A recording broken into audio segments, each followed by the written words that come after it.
হাই সকলোকে মই মোৰ কুশল ডেকা ইউটিউব চেনেলটোলৈ সাদৰে সম্ভাষণ জনাইছোঁ। আজি মই এই ভিডিঅ'টোত আপোনালোকক দেখুৱাবলৈ চেষ্টা কৰিম অসমৰ এটি সুন্দৰ ঐতিহ্যময় মন্দিৰ। তাৰ লগে লগে মই এই মন্দিৰটোৰ লগত জড়িত ঐতিহাসিক বৰ্ণনাসমূহ আপোনালোকক দি যাবলৈ চেষ্টা কৰিম। আশা কৰোঁ ভিডিঅ'টো আপোনালোকে চাই ভালেই পাব। এতিয়া নহ'লে তেনেহ'লে ভিডিঅ'টো লৈ আমি আগবাঢ়িছোঁ। খুব কম সময়ৰ ভিতৰতে মই ভিডিঅ'টো শেষ কৰিবলৈ চেষ্টা কৰিম। আমি এতিয়া সকলো উপস্থিত হৈছোঁ এই মহাভৈৰৱ মন্দিৰ। সকলো এতিয়া আমি মহাভৈৰৱ মন্দিৰ ভিতৰলৈ সোমাই গৈছোঁ। আমি বৰ্তমান মহাভৈৰৱ মন্দিৰ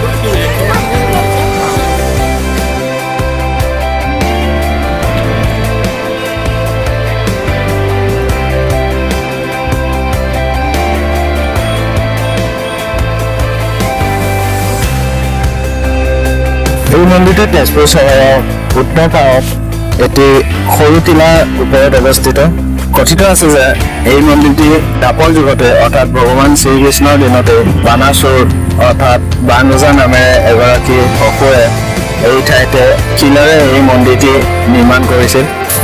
কিন্তু 1897 চনৰ এক ভূমিকম্পত এই মন্দিৰটি নষ্ট হৈ যায় আৰু সেয়েহে এই মন্দিৰটি সেই একে ঠাইতে পুনৰ বিভিন্ন ধৰণৰ সা সঁজুলি আৰু দ্ৰব্য সামগ্ৰীৰে ইয়াক পুনৰ নিৰ্মাণ কৰা হয়। এই মন্দিৰটোৱে বৰ্তমানৰ যি গাঁথনি সেই গাঁথনি নাগাবাবা নামেৰে এজন অতি জনপ্ৰিয় বিখ্যাত সন্যাসীয়ে নিৰ্মাণ কৰিছিল। এই মন্দিৰটোৰ ভিতৰত এটি বৃহৎ জীয়া শিলেৰে নিৰ্মিত এটি শিৱলিংগ আছে, যিটো শিল বোলে লাহে লাহে ডাঙৰ হৈ গৈ থাকে।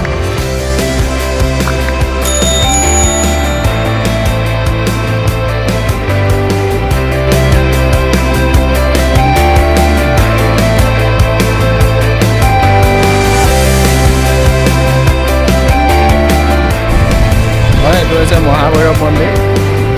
এই মন্দিৰটি প্ৰবাদ মতে বান ৰজাই নিৰ্মাণ কৰিছিল। বান ৰজাই শিৱ আৰাধনাৰ অৰ্থে এই মন্দিৰটি নিৰ্মাণ কৰিছিল।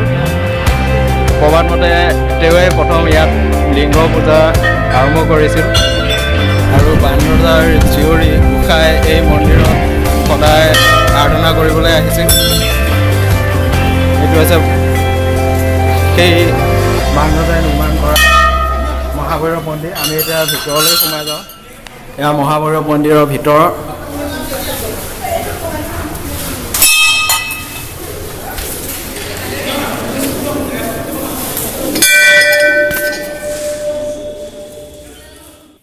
এয়া মহাভৈৰৱ মন্দিৰ।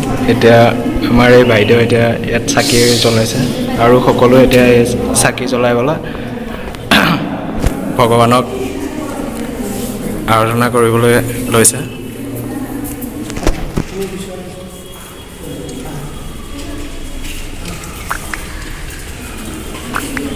প্ৰতি বছৰে এই মন্দিৰটিত শিৱৰাত্ৰি অতি ধুমধামেৰে অনুষ্ঠিত কৰা হয়। ভিডিঅ'টোত মই মন্দিৰৰ ভিতৰখন ইমান স্পষ্টকৈ দেখুওৱা নাই, কাৰণ হয়তো ইয়াত বিভিন্ন ধৰণৰ সীমাবদ্ধতা থাকিব পাৰে ভিডিঅ' কৰাৰ। খুব সুন্দৰ এই মন্দিৰটি, মই ইমান সুন্দৰকৈ আপোনালোকক দেখুৱাব পৰা নাই, সেয়েহে আপোনালোকেও এবাৰ আহি এই বিখ্যাত মন্দিৰটি দৰ্শন কৰি যাবহি। আশা কৰোঁ আপোনালোকৰ ভিডিঅ'টো ভালেই লাগিল। যদি ভাল লাগিল তেনেহ'লে এটা লাইক আৰু এটা কমেণ্ট কৰি ভিডিঅ'টো সম্পৰ্কে এই আশা-মঞ্জন জনায়। আৰু লগতে এই ভিডিঅ'টো চোৱাৰ বাবে আপোনালোক সকলোলৈ মই পৰা বহুত বহুত মৰম আৰু ধন্যবাদ জ্ঞাপন কৰিলোঁ। আগলৈ আপোনালোকৰ মোবাইলত মোৰ এনেধৰণৰ ভিডিঅ'সমূহ নিয়মীয়াকৈ পাই থাকিবলৈ আপোনালোকে চেনেলটো ছাবস্ক্ৰাইব কৰি কাষতে থকা বেলটো এবাৰ দবাই অল অপশ্যনত ক্লিক কৰি লোৱা যায়।